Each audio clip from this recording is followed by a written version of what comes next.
What's up, guys? Welcome back to Pound for Pound House. So this is my UFC 298 reaction. What a great card! It was phenomenal. Great fights. The main card was amazing. The prelim card was great. I'm gonna just talk about some of the fights that I watched that I was paying attention closely to, or at least I thought were great. So I'm gonna start with the one was Amanda Lemos versus Mackenzie Dern. Uh, that was a dog fight, man. That was such a good fight. They they went for it. They went for it. I mean, Mackenzie Dern got clipped, and she almost lost it, but got out of that round.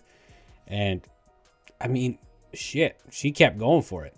She kept fighting. She kept fighting. She didn't give up. It was actually kind of funny at the end though, because she thought she won. She like ran out. She like when the ref when they were announcing and the ref was holding her hand, so she kind of ran away. But hey, listen, it is what it is. She thought she won. It was a good fight, but Amanda Lemos got the decision, and shit, that was that.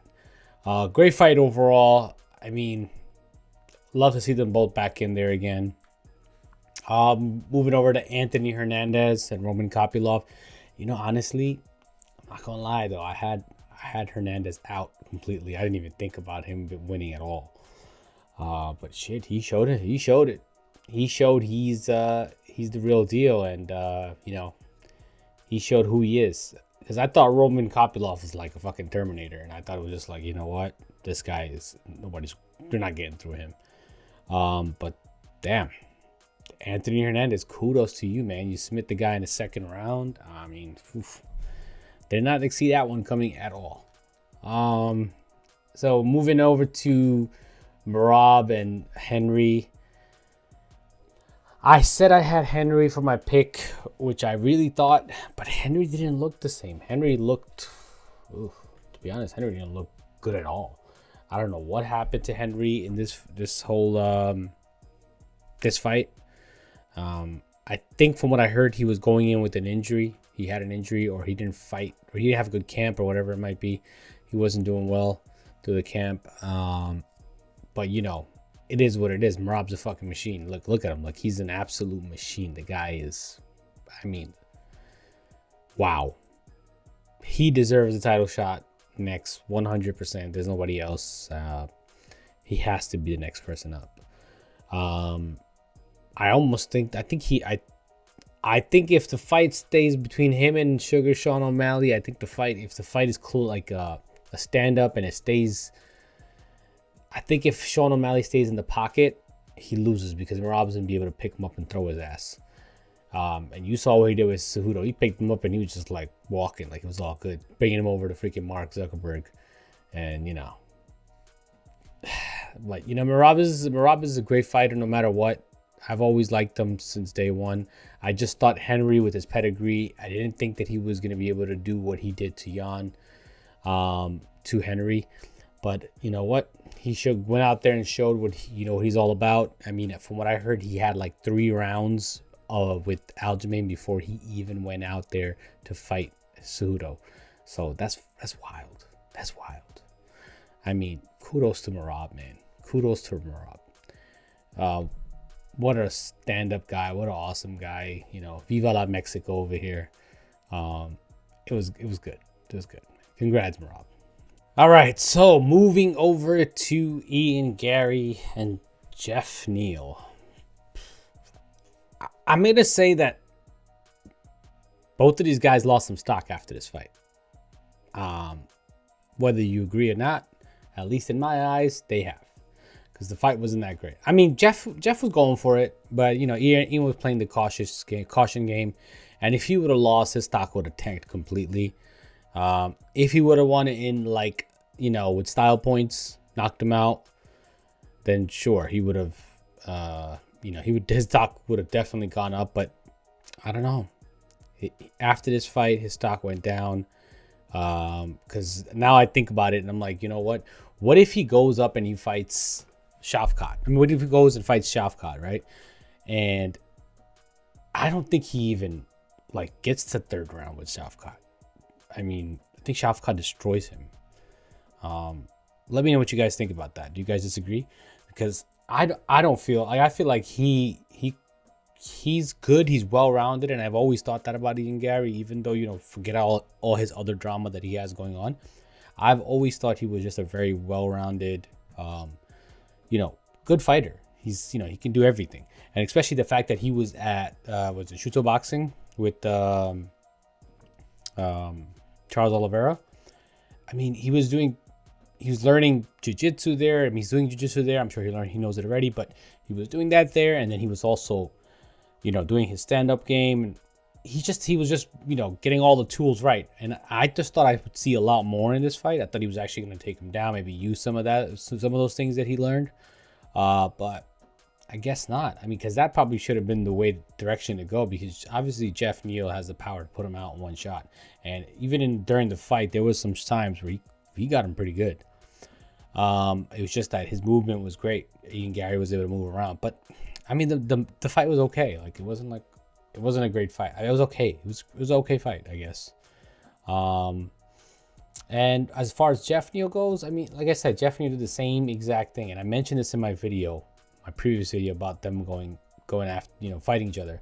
I knew he was just gonna stand there and do the same shit, striking, and I knew that wasn't gonna be his path to victory, because it just wasn't gonna work, because Ian Gary's just way too fast. He moves too much. He just, you know, he knows how to utilize the cage really well. So I knew this was the direction it was gonna go. I also said I don't think he was gonna knock him out anyways. I don't think Ian Gary was gonna win that way, but you know, I don't know. I think the stock went down for Ian Gary. Great, he's 14-0. I really don't care about that, to be honest, at this point. But you know, he top 5 guys, top 6 guys is gonna be, it's gonna be a lot harder than just, you know, dancing around. They know how to control the cage them as well too, and their grappling is amazing. So better be prepared. And it's not like I hate you, Gary, or anything like that. So it's not like but I'm just saying the performance wasn't what I feel like everybody expected or everybody was hoping for. So that's that. I said my piece. I'm not saying anymore. Middleweight, my main man Robert Whittaker against Paulo Costa. I already said this. I knew Whittaker was gonna either win by decision. He almost lost that round. He almost lost with that kick. That was a close one. But you know, saved by the bell. But you know, even before the saved by the bell, he actually was pretty, like, even though his wobbled, he was on shaky legs, he was still in it though a little bit. Like, he was still swinging, and it wasn't like he was just like backed up and just laid down. He was swinging back. He was like, you know, I'm not getting out that quick. So maybe if it went out for another 10-15 seconds, it probably would have been bad for Robert, or not. We will never know. But hey, listen, he won the fight. Took some damage for sure against Costa. I mean, Costa is obviously the eraser for a reason. He's something else. The guy is insane power, and he obviously both fought Romero, and stayed in the fight with him.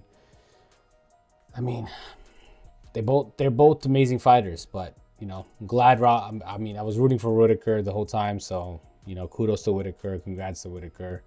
And what's next for him here? I mean, I don't know. Does he go back up and fights? Now he goes Trickus again? I don't think so. But I think the best option for him would be to go ahead and fight Strickland. Strickland's probably the best route for him at this point, because I mean, Strickland's right there. He's the number 1 ranked. Robert Whittaker has been the number 1 ranked for such a long time. I mean, obviously he lost it because of Trickus, but I mean, I think he just goes up against Sean Strickland and he takes it. And maybe Costa against Hamzat. That would be the fight to make now, right? Costa against Hamzat, that'd be kind of good. Or Costa against Cannonier. That's another great fight. Would love to see Costa against Cannonier, see how he holds up with Cannonier. But yeah, I feel like that's the direction that they probably should go with this, because it just makes a lot of sense at this point. and then let Dricus have Adesanya and see what happens there. Now I don't even want to talk about the main event. I already made a video on the main event. So please check that out. Topuria is the real deal, guys. Topuria is the real deal. That's all I can really say about him. He said he was going to do something. He did it, and he delivered 100%. So call it whatever you want. Call Alex slipping. Alex was, saying that he was going to turn up and do all these things, and, he was finding whatever, I guess, his moment. I don't know.